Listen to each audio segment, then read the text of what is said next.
Welcome to learn अभी। I am Shivani Chauhan. Class 9th Hindi का sample paper हम लोग देखने वाले हैं। ये केंद्रीय विद्यालय संगठन मुंबई संभाग का है। तो सबसे पहले अपठित गद्यांश, तो जैसे कि हम लोग इंग्लिश में सॉल्व करते हैं, अनसीन पैसेज जो आता है उसमें क्या करते हैं, हम पहले क्वेश्चंस को पढ़ते हैं फिर आंसर सॉल्व करते हैं। तो हिंदी में भी हमें ये ही करना होता है, यही पैटर्न दोनों में हम फॉलो करेंगे। अब हमें पेपर कैसे सॉल्व करना होता है, 10 मिनट का स्टार्टिंग में टाइम मिलता है ना आप लोगों को, उसमें ना आप अनसीन पैसेज पढ़ लो, एमसीक्यूज देख लो फटाफट, और माइंड में ना टिक लगा लो। ये नहीं कॉपी वॉपी में या फिर उसमें टिक नहीं लगाने, पेपर में माइंड में टिक लगा लो कि भाई हाँ ये वाला इसका आंसर है। और क्योंकि काफ़ी सारे बच्चे मैसेज कर रहे हैं मुझे कि मैम पेपर छूट जा रहा है, तो आप लोगों ने क्या करना है ना, सबसे पहले जो सबसे बड़ा सेक्शन होता है, लास्ट वाला जो ज़्यादा मार्क्स वाले क्वेश्चंस आते हैं ना, वो आपने पहले सॉल्व करने हैं। उससे क्या फ़ायदा होगा कि कम से कम अगर आपका पेपर छूटेगा भी ना तो एक एक नंबर का छूटेगा। और वैसे तो अगर इस तरीके से फॉलो करके चलेंगे ना कि एमसीक्यूज आपने पहले से ही टिक कर लिए, माइंड में टिक कर लियो, जैसे ही बोला कि हाँ आप पेपर पेन से कर सकते हो तो फटाफट पेंसिल से मार्क कर लो वो, क्योंकि इतना तो हमें याद रह ही जाता है। फिर जो फाइनल है कि भाई जो फाइनल वाला क्या है सेक्शन है, जो ज़्यादा 6-6 मार्क्स का, 5-5 मार्क्स के जो क्वेश्चंस होते हैं वो वाला आप पहले सॉल्व करो। तो उससे क्या होगा कि आपकी स्पीड एक्चुअल में मेंटेन रहेगी। फॉलो करके देखना, फिर बताना कि कैसा रहा रिजल्ट इसका। तो अपठित गद्यांश अब हम लोग पढ़ते हैं। सबसे पहले क्या करेंगे, क्वेश्चन पढ़ लेंगे।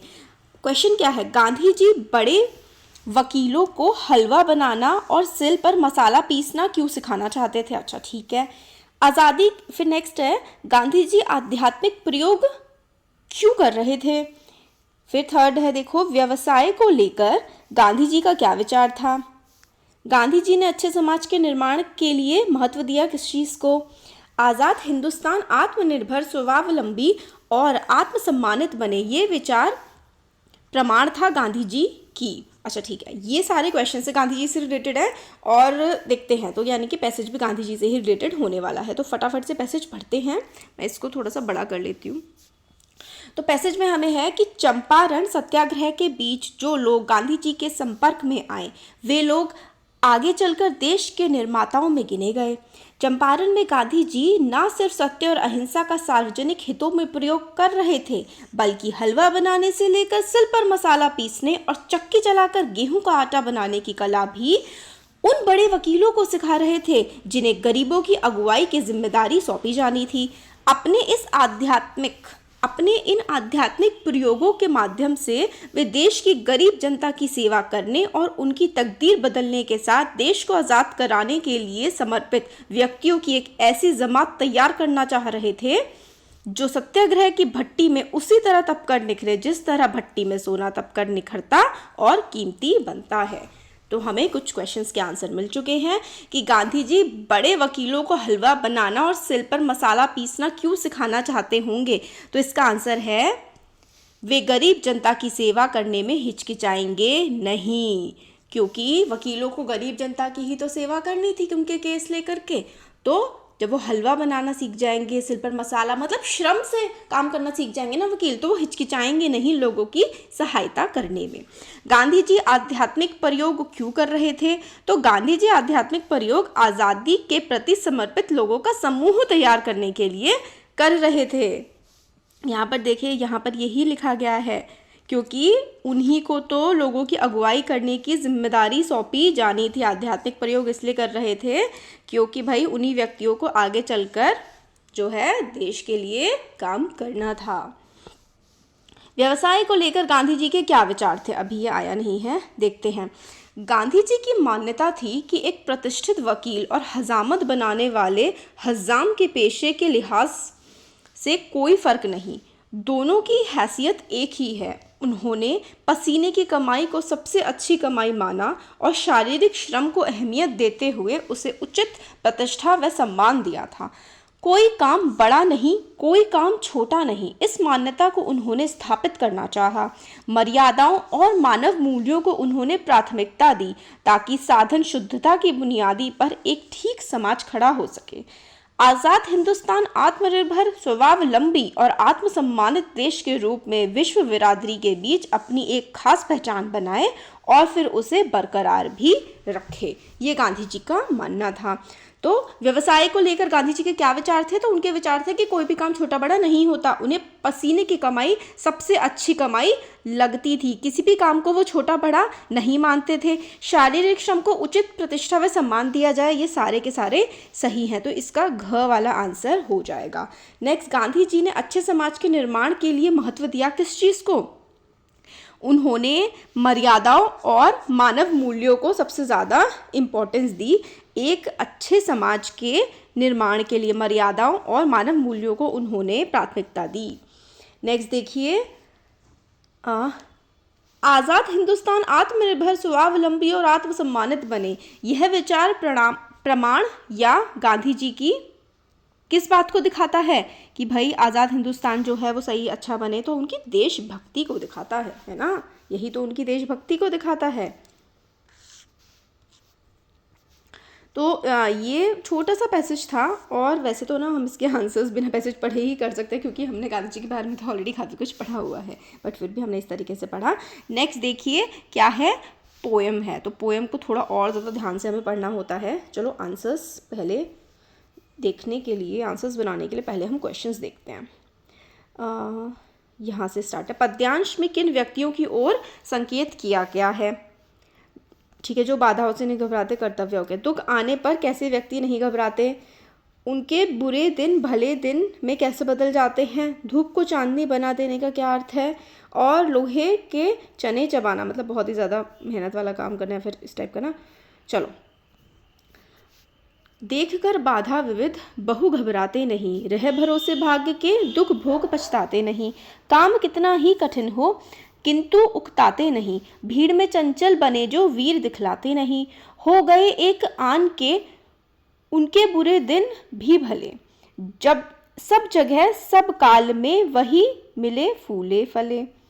चिलचिलाती धूप को जो चांदनी देवे बना, काम पड़ने पर करे शेर से भी सामना। जो कि हंस हंस के चबा लेता है लोहे का चना, है कठिन कुछ भी नहीं जिनके है जी में ठना। तो सबसे पहले लास्ट वाले देख लेते हैं कि लोहे के चने चबाना का भाव है कि भाई दृढ़ निश्चय, कठिन कार्य करना या संघर्ष करना, लक्ष्य निर्धारित करना, ये वाला तो देखो नहीं होगा। गंभीर संकट आना, ये भी गलत है। दृढ़ निश्चय करना या फिर कठिन कार्य करना या संघर्ष करना, ये वाला सबसे ज़्यादा करेक्ट इसका आंसर बनेगा, क्योंकि लोहे के चबे चबाना मतलब बहुत ज़्यादा मेहनत का काम करना हो गया ना। धूप को चांदनी बना देने का क्या अर्थ है? धूप को चांदनी बनाने का अर्थ है कि भाई मुश्किलें जो आई हैं ना, उसको अभी आप बिल्कुल डट करके सामना कर रहे हैं, यानी कि कठिनाइयों को सरल बना देना, कठिनाइयों का सामना करना, कठिन परिस्थिति में भी काम करना। तो देखो सारे के सारे बहुत ज़्यादा क्लोज ऑप्शन है। तो धूप से चांदनी हो गई, यानी कि आपने कठिनता को भी सरलता बना दिया। उनके बुरे दिन भले दिन में कैसे बदल जाते हैं? क्योंकि भाई वो अपने लक्ष्य की ओर है ना बहुत ही ज़्यादा दृढ़ता से आगे बढ़ते हैं, लक्ष्य की ओर दृढ़ निश्चय के कारण। दुख आने पर कैसे व्यक्ति घबराते नहीं हैं? जिन्हें अपने परिश्रम पर भरोसा होता है, वो दुख आने से भी नहीं घबराते। है कठिन कुछ भी नहीं जिनके है जी में ठना। ये हो गया। पद्यांश में किन व्यक्तियों की ओर इशारा किया गया है जो बाधाओं से घबराते नहीं हैं? क वाला हो जाएगा। काफ़ी मतलब मोटिवेटिंग सी है ना। देखो, रह भरोसे भाग्य के दुख भोग पछताते नहीं, काम कितना ही कठिन हो किंतु उकताते नहीं। भीड़ में चंचल बने जो वीर दिखलाते नहीं, हो गए एक आन के उनके बुरे दिन भी भले, सब जगह सब काल में वही मिले फूले फले। चिलचिलाती धूप को जो चांदनी देवे बना, काम पड़ने पर करे शेर से भी सामना। जो कि हंस हंस के चबा लेते हैं लोहे का चना, है कठिन कुछ भी नहीं जिनके है जी में ठना। मतलब काफ़ी अच्छी सी है ना। चलो क्वेश्चंस तो हमने देख लिए हैं। अब अथवा वाला जो है ना, अथवा वाला भी करें। नन्हे नन्हे फूलों की अधखिली कलियों की नई नई कपोलों को यूं ना सुलझाइए, कमज़ोर कंधे हैं जो मजबूत बाहें हैं ना, बेबसी लाचारी के बोझ से यूं ना दबाइए, हाथ में हथौड़ा ना दो खुरपी कुदाल। अच्छे, तो कुछ बच्चों की स्टोरी लग रही है ना। चलो, काव्यांश में नन्हे नन्हे फूल किन्हें कहा गया है? तो देखो नन्हे नन्हे फूल ना छोटे बच्चों को कहा गया है, ये हमें समझ में आ गया है कि बच्चों की बात की जा रही है यहाँ पे। और यह कविता समाज की किस प्रमुख समस्या को दर्शाती है? बाल मजदूरी। ये इतना हमें 3-4 लाइन पढ़ के समझ में आ गया था। कवि समाज से क्या अपेक्षा करता है कि बाल मजदूरी की समस्या को वो जड़ से मिटा दे, ये वो एक्सपेक्ट कर रहा है, क्योंकि यही है ना, देखो सुकोमल कर में यूं कमल थमाइए, ना हो हटे फटे हाल कोई, ना कोई कंगाल हो जो सब खुशहाल हो वे खुशहाली लाइए, ना रहे ये बचपन टुकड़ों का मोहताज, ना किसी के जीवन को नर्क बनाइए, स्वार्थ के घेरे से बाहर तो निकल देखो, मानवता की खातिर मानव बन जाइए, आंसुओं से ना लिखी हो कोई तकदीर यहाँ, लहू बेच किसी का ना दौलत जुटाइए, भारत महान लोग भारतीय महान कहें, ऐसा कोई नया इतिहास तो रचाइए, ना रहे नियम सब फाइलों में बंद यहाँ, न नियम दीवारों पर लिखकर दिखाइए, इन सब से तो कुछ होने का ना मेरे भाई, बाल मजदूरी रुके कदम बढ़ाइए। तो बाल मजदूरी से रिलेटेड ये कविता है। बच्चों के सुकोमल हाथों में हथौड़ा खुरपी या कुदाल की जगह क्या देना चाहिए? पढ़ने लिखने के लिए कलम देनी चाहिए, ये इसमें स्टार्टिंग में था। मानवता में प्रत्यय क्या है? तो मानवता का जो प्रत्यय है वो लास्ट में ता आ रहा है ना, प्रत्यय, तो ता। अब व्याकरण वाला पार्ट आ गया है। व्याकरण में देखते हैं, परिभ्रमण में प्रयुक्त उपसर्ग और मूल शब्द क्या है? परिभ्रमण में एक तो उपसर्ग बताना है और उसका मूल शब्द बनाना है, तो परि और मूल शब्द जो है भ्रमण। उत उपसर्ग से बना क्या है? तो उत्कर्ष, उत्तर, क्या नहीं, अच्छा कौन सा शब्द इनमें से नहीं बना है? तो ये कौन सा वाला नहीं बना है हमारा? देखो उत्कर्ष, उत अथता आ रहा है ना, तो उत्तर वाला नहीं बना है। संकल्प में उपसर्ग है, तो संकल्प में सम उपसर्ग है ना, सम संकल्प। आना प्रत्यय से निर्मित शब्द नहीं है, आना से कौन सा पहचाना वाला जो है वो निर्मित नहीं है, बाकी सालाना, जुर्माना, रोजाना तो है। कार प्रत्यय से निर्मित शब्द कौन सा नहीं है? तो बेकार, बाकी सारे तो कार से ही निर्मित हैं। ख वाला इसका जो है वो आंसर हो जाएगा, क्योंकि बेकार कार से निर्मित नहीं है। नरसिंह का समास विग्रह, मैं जल्दी तो नहीं बता रही थी कि आंसर्स यहाँ पे साइड में लिखे हुए हैं ना। नरसिंह का समास विग्रह और समास का नाम बताइए। नर और सिंह, नरसिंह का समास विग्रह, अच्छा इसमें से 4 में से ऑप्शन आपको सेलेक्ट करना है। नरसिंह, नरसिंह का मतलब है सिंह के समान है जो नर, यानी कि कर्मधारय समास, जो नर सिंह के समान है तो कर्मधारय समास इसमें आ जाएगा। सिंह के समान है जो नर, कर्मधारय समास। कन्यादान का समास विग्रह और समास का नाम बताइए। तो इसका होगा कन्या का दान, तत्पुरुष समास इसमें लगता है। रामकृष्ण में देखिए जिसमें डैश आ जाता है ना, वो तो द्वंद्व समास हो जाता है हमारा। चक्रपाणी, तो चक्र पाणी है, मतलब पाणी होता है हाथ, जिसके हाथ में चक्र है, चक्रपाणी में है जिसके, अर्थात विष्णु, तो बहुव्रीहि समास यहाँ पर आ जाएगा। किस समास का पहला, ये ना आपको याद कर लेना है थोड़े से, किस समास का पहला पद संख्यावाची, तो संख्यावाची किसका होता है? तो भाई देखो द्विगु, जो द्विगु होता है ना उसका संख्यावाची होता है, स्टार्टिंग का नंबर जिसमें आता है, जैसे कि शताब्दी, दशक। निम्नलिखित में से किन्हीं 4 प्रश्नों के उत्तर दीजिए। आपको जीवन में सदा सफलता मिले, अर्थ के आधार पर वाक्य भेद बताइए। तो ये इच्छावाचक है कि हमारी इच्छा है कि आपको जीवन में सदा सफलता मिलती रहे।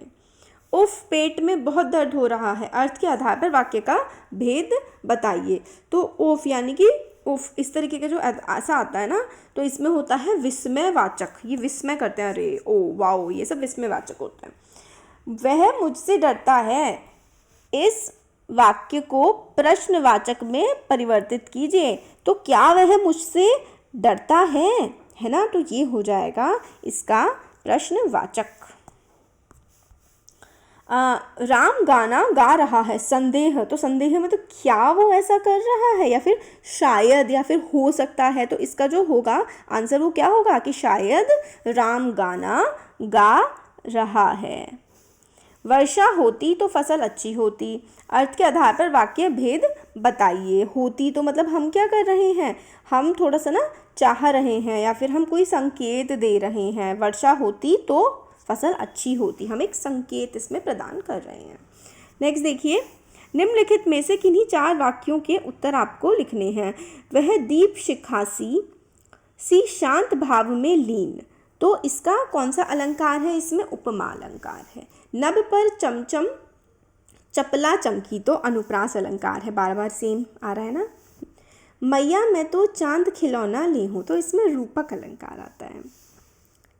फिर नेक्स्ट देखिए, निम्नलिखित में से यमक अलंकार कौन सा है? तो देखो, यमक का जो सबसे अच्छा एग्जाम्पल है वो है कनक कनकते सौगुनी मादकता अधिकाए। इसमें अलग अलग है ना, कनक एक बार अलग है और कनक का मतलब दोनों में अलग अलग आ रहा है। मन का फेर, मन का फेर, इसमें क्या है? इसमें भी फिर से यमक ही अलंकार है, क्योंकि यमक अलंकार में एक ही शब्द का बार बार इस्तेमाल होता है और हर बार अर्थ अलग होता है। ये हमने ग्रामर देख लिया और राइटिंग सेक्शन अब हम देखते हैं। तो देखो, पठित बोध, अच्छा राइटिंग बाद में, इसमें पठित बोध यानी कि जो आपने पढ़ रखा है, आपके चैप्टर से ही ये लिया गया है। टोपी 8 आने में मिल जाती है और जूता उस ज़माने में भी 5 रुपये से कम का क्या मिलता होगा? तो जो 5 रुपये, अब तो जूता भाई 1000 में भी नहीं मिल रहा होता, नहीं। हाँ देखो, सॉरी, हाँ, तो जूता हमेशा टोपी से कीमती रहा है। अब तो जूते की कीमत और बढ़ गई है और एक जूते पर 2500 टोपियाँ न्यौछावर होती हैं। तुम भी जूते और टोपी के अनुपातिक मूल्य के मारे यह विडंबना मुझे इतनी तीव्रता से पहले कभी नहीं चुभी। तो आप ना, अगर इसको चैप्टर आपने पढ़ रखा है तो आप डायरेक्टली भी आंसर कर सकते हो। टोपी और जूते के मूल्य में क्या संबंध रहा है? भाई टोपी जो है वो मतलब सस्ती रही है, जूता हमेशा महंगा रहा है। टोपी के मूल्य जूते से हमेशा कम रहा है, टोपी का मूल्य जूते से हमेशा कम रहा है। ये इसका आंसर हो जाएगा। जूते पर टोपियां निछावर होने का क्या तात्पर्य है? कि ताकतवर के समक्ष गुणवान भी झुकते हैं, जिसके पास पैसा होता है उसके सामने सब झुकते हैं। प्रेमचंद के फटे जूते और टोपी के अनुपातिक मूल्य कि किस तरह मारे हुए थे? तो देखिए, इसका जो मतलब है कि प्रेमचंद को मान सम्मान तो मिलता था मगर उनके पास पैसा नहीं था। लेखक को निम्नलिखित में से कौन सी विडंबना चुभ रही है? तो उनको भाई कौन सी विडंबना चुभ रही है? लेखक के गुणवान होने की प्रेमचंद के गुणवान होने की विडंबना नहीं, प्रेमचंद नहीं, प्रेमचंद जैसे उच्च कोटि के साहित्यकार के धनहीन हो, मतलब एक ना वाकई में विडंबना है। प्रेमचंद ना पूरी लाइफ अपने गरीब रहे, मगर आज उनकी ही नॉवेल्स, उनकी ही कहानियाँ बेच के लोग अरबों कमा रहे हैं। समझ रहे हैं आप यूट्यूब पे भी सर्च करेंगे ना तो प्रेमचंद की कहानियाँ सुनाने वाले बहुत सारे आपको मिल जाएंगे, वो भी तो कमा रहे हैं। और जो उनकी किताबों को छाप रहा है वो कितना कमा रहा है, मगर प्रेमचंद के पास अपनी लाइफ टाइम में पैसा नहीं रहा है। कितनी मतलब बड़ी विडंबना है। कीमती में कौन सा प्रत्यय है? तो ई, कीमती में जो प्रत्यय है ना वो है ई। निम्नलिखित प्रश्नों के उत्तर सही विकल्प को चुनकर आपको देने हैं। तो झूरी के दोनों बैल किस जाति के थे? तो झूरी के दोनों बैल पछाई जाति के थे। लहासा की ओर पाठ के अनुसार कुची कुची का क्या अर्थ है? तो दया दया, कुची कुची, कुची कुची को याद आ गया इससे तो हमें। निम्नलिखित पद्यांश को ध्यानपूर्वक पढ़कर पूछे गए प्रश्नों के सही विकल्प चुनकर लिखिए। कोहरे से ढकी सड़क पर बच्चे काम पर जा रहे हैं। सुबह सुबह बच्चे काम पर जा रहे हैं, ये बाल श्रम के ऊपर है। बच्चे काम पर कब जा रहे हैं? तो बच्चे काम पर सुबह सुबह जा रहे हैं। बच्चे काम पर जा रहे हैं, इस विवरण को लिखना कवि भयानक क्यों मानते हैं? भाई बच्चों का काम पे जाना नहीं है, उनका काम है पढ़ना, क्योंकि लोग इस पर विशेष ध्यान नहीं देते। और दूसरा, समाज का ध्यान इसकी ओर लेखक खींचना चाहते हैं, इसलिए वो लिख रहे हैं ये बात। घ इसका उत्तर हो जाएगा, क्योंकि क और ख दोनों ठीक है। बच्चों की समस्या को कैसे लिखा जाना आवश्यक है? तो मतलब बच्चों की समस्याओं को लिखा जाना बहुत ज़्यादा आवश्यक है, एक सवाल की तरह कि भाई इनके साथ ये हो क्यों रहा है। इस कविता में कौन सी समस्या पर प्रकाश डाला गया है? बाल मजदूरी की समस्या पर। समाज किसके प्रति उदासीन है? समाज जो है बच्चे के काम पर जाने के प्रति उदासीन है, मतलब बच्चे काम पर जा रहे हैं, सबको दिख रहा है, बट लोग कुछ करना नहीं चाह रहे हैं इस चीज़ के बारे में। निम्नलिखित प्रश्नों के उत्तर सही विकल्प चुनकर लिखिए। कवि को कोयल से ईर्ष्या क्यों हो रही थी? क्योंकि कवि खुद बनते और कोयल आज़ादी में बाहर गा रही थी, है ना।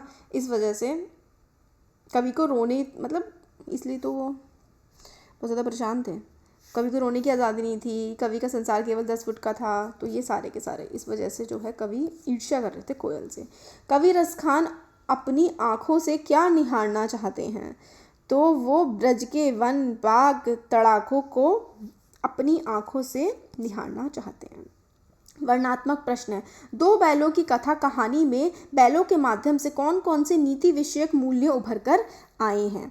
तो ये वाले जो क्वेश्चंस है ना, ये भी प्रेमचंद की कहानी है ना। एक तो मतलब जो आपका बुक का पहला चैप्टर है दो बैलों की कथा, ये प्रेमचंद की है, और प्रेमचंद के फटे जूते, मतलब एक राइटर ने प्रेमचंद के फटे जूते पर जो कहानी लिखी है वो भी है। तो देखिए प्रेमचंद आप सोचिए कितने बड़े लेखक हैं। और हर क्लास में प्रेमचंद से रिलेटेड कोई ना कोई कहानी आपकी ज़रूर होती है। आपने बचपन से किसी का नाम सुना हो ना सुना हो, बट मैं श्योर गारंटी से कह सकती हूँ प्रेमचंद का नाम आपने ज़रूर सुना होगा। और मैं आपको रेकमेंड भी करूँगी कि प्रेमचंद की कहानियाँ, उनके उपन्यास पढ़िए। आपको हमारा देश इंडिपेंडेंस से पहले कैसा था, या फिर हमारा समाज कहाँ से कहाँ तक आज आ गया है, ये जानने के लिए आपको मिलेगा। तो ज़रूर पढ़िएगा प्रेमचंद की कहानियाँ। सांवले सपनों की याद का जो क्वेश्चन है कि पाठ में सलीम अली ने प्राकृतिक और पर्यावरण के प्रति चिंता व्यक्त की है, ये वाला। आज की उपभोक्तावाद की संस्कृति हमारे दैनिक जीवन को किस प्रकार प्रभावित करती है। भाई उपभोक्तावाद की संस्कृति तो बड़ा फनी सा चैप्टर है, मतलब काफ़ी पसंद आया था। इस पर है क्वेश्चन, जवारा के नवाब के साथ अपने पारिवारिक संबंधों को लेखिका ने आज के संदर्भ में स्वप्न जैसा क्यों बताया है। क्योंकि आज के संदर्भ में या फिर उस समय के संदर्भ में आप कह लीजिए कि हिंदू और मुसलमान परिवार साथ साथ मिलकर के रहते थे, उसके बारे में बचपन के दिन पाठ के आधार पर बताना है। तो कबीर ने ईश्वर प्राप्ति के लिए किन प्रचलित विश्वासों का खंडन किया है। मेघाय कविता के किन रीति रिवाजों और परंपराओं का मार्मिक चित्रण किया गया है, उनका वर्णन करना है। मरकत का अर्थ बताइए, गांव की तुलना मरकत से क्यों की गई है। हमारे संत और महात्माओं ने परस्पर किसी भी प्रकार का भेदभाव ना करने की सीख दी है, लेकिन आज हमारे समाज में भेदभाव दिखाई देता है, और आपसी भेदभाव मिटाने के लिए आप क्या सुझाव देना चाहेंगे। ये क्वेश्चंस हैं, मतलब आपकी हिंदी की बुक पता है गजब की है, बहुत लिटरली आप पढ़े ना उन स्टोरीज को, मज़ा आ जाता है पढ़ के। कहा जाता है कि महिलाएं शक्तिशाली होंगी तो समाज भी शक्तिशाली बनेगा। समाज में महिलाओं को उचित गरिमा दिलाने हेतु आप कौन से प्रयास कर सकते हैं। मतलब बहुत अच्छे क्वेश्चंस भी बहुत अच्छे हैं, बहुत इंपॉर्टेंट क्वेश्चंस हैं। अब जो लेखन वाला कार्य है, बढ़ती महंगाई कारण और निवारण। संकेत बिंदु आपको दिए गए हैं, ये बहुत ज़्यादा इंपॉर्टेंट क्वेश्चन है, ये एग्जाम में आपके बहुत ज़्यादा आ सकता है, क्योंकि इस टाइम महंगाई बहुत ज़्यादा बढ़ रही है पूरी दुनिया में। स्वच्छ भारत अभियान बापू को सच्ची श्रद्धांजलि है, क्योंकि गांधी जी तो भाई सारा काम अपने हाथ से करो, अपनी गंदगी खुद साफ करो, ऐसी बातें गांधी जी किया करते थे ना। तो भाई स्वच्छ भारत अभियान उनको श्रद्धांजलि तो है ही। आपका राष्ट्रीय बास्केटबॉल टीम में चयन हुआ, और इसकी जानकारी देने के लिए आपको पिताजी को पत्र लिखना है। लालच बुरी बला है, लघु कथा आप लिख सकते हैं इससे। परिश्रम का महत्व, ये लालच बुरी बला है, इसमें ना ये आप लिखेगा, ये फनी स्टोरी बनेगी, मज़ा आएगा वैसे।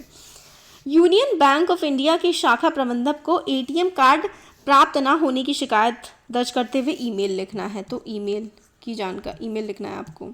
इंग्लिश में भी आता है, हिंदी में भी आता है। विद्यालय में स्वच्छता अभियान को लेकर, स्वच्छता अभियान से देखिए कितने सारे क्वेश्चन आ रहे हैं, है ना। और आपके स्कूल का जो है एनुअल फंक्शन है। विद्यालय के वार्षिकोत्सव समारोह के आयोजन के लिए आपको संयोजक बनाया गया है। विद्यालय की ओर से सभी विद्यार्थियों को अभिभावकों के साथ आमंत्रित करते हुए 80 शब्द में सूचना लेखन कीजिए।